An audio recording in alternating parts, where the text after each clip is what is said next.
Hi friends, Niket here. Hope you liked my previous videos.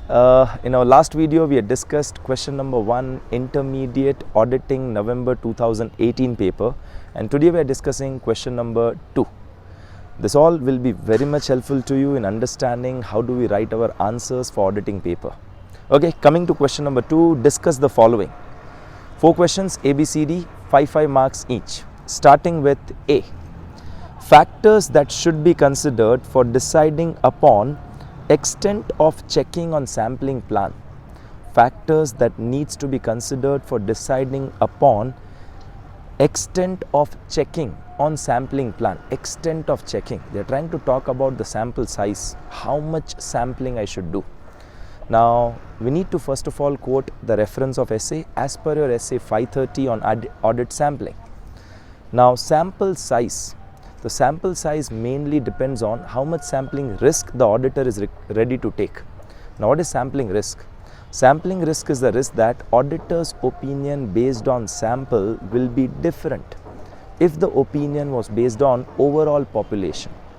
So, if you are ready to take higher sampling risk, you can have a lower sample size. If you are ready to take a lower sampling risk, you can have a higher sampling size. The one factor is sampling risk, but don't just write one. Also write down other factors, but other factors related to sampling. The second I can write about tolerable misstatement. If the auditor is ready to tolerate more misstatements, then he can have a lower sample size.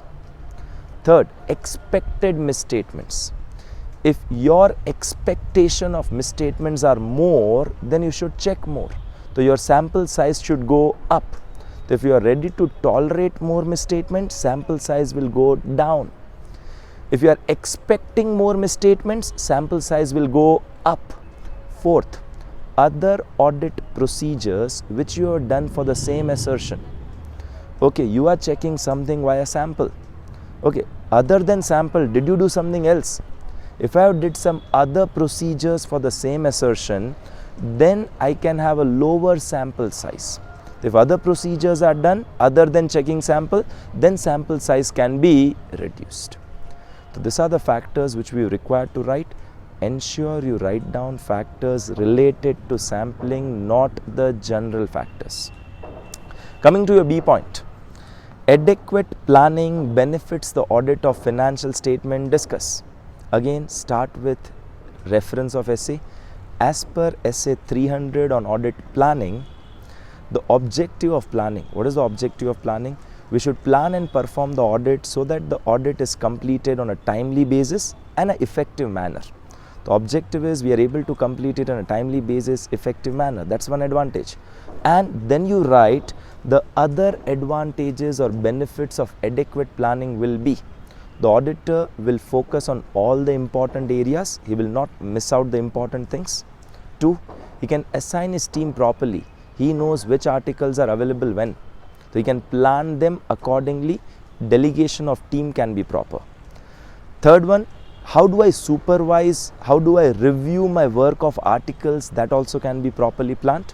Fourth, if any branch auditors or joint auditors are there, I can coordinate with them on a proper basis. If planning is done, I can coordinate with them properly. Then it will be completed on a timely basis. It will be completed in a more effective manner. The simple question this was. C point. Professional judgment is essential for proper conduct of an audit.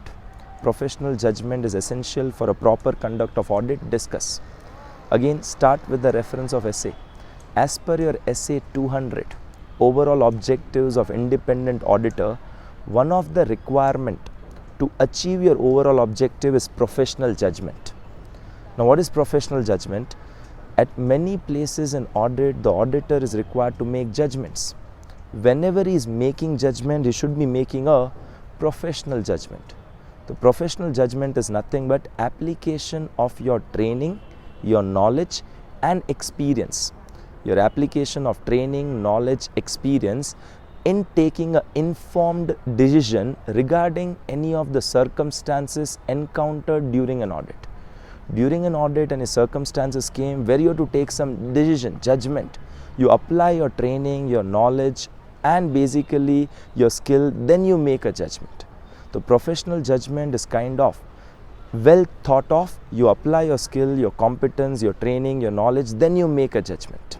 Many places we are required to make judgment. Which are that places? Number one, materiality level. What is said to be material depends on our judgment. Nature, timing, extent of audit procedures to be performed, again our judgment.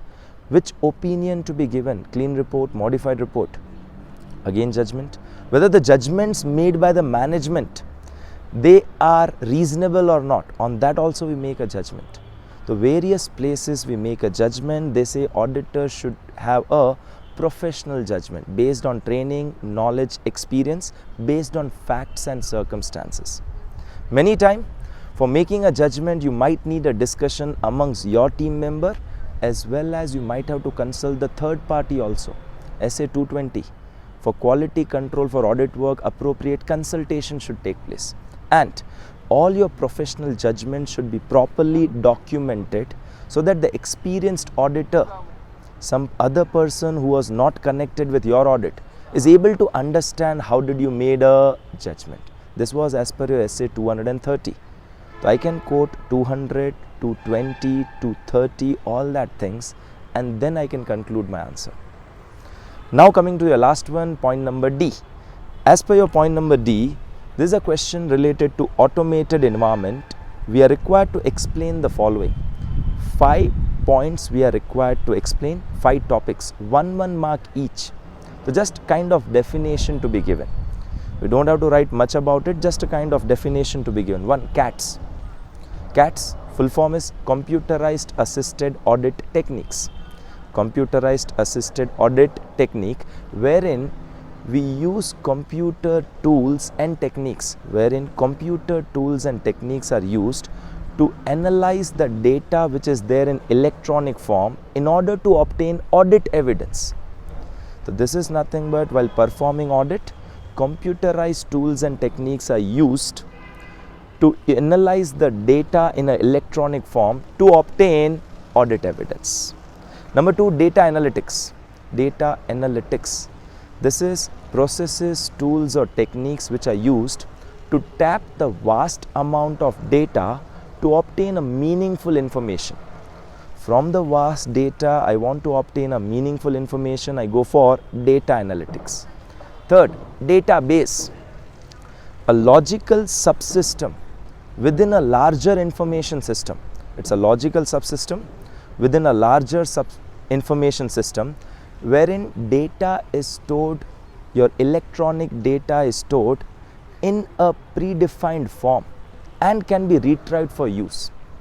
So what is this database? Like say ERP is a larger information system. Under ERP there is one part where data is stored, and data is stored in a predefined form wherein we can use it wherever we want it. Like simplest example, tally ka backup file. So we have basically the tally backup file. Well, backup file is basically in a predefined format which can be retrieved. The database is what? It's basically a logical subsystem, or wherein the data has been stored in a predefined form which can be retrieved whenever we want it. Information system. Information system, it's nothing but a combination of electronic hardware, software, network or processes.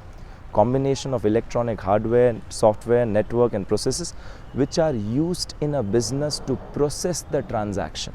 So computerized hardware, software, processes which are used in business to process the business transaction is an information system. And the last one, privilege access. Privilege access is a type of super user access. Super user access to the basically information system.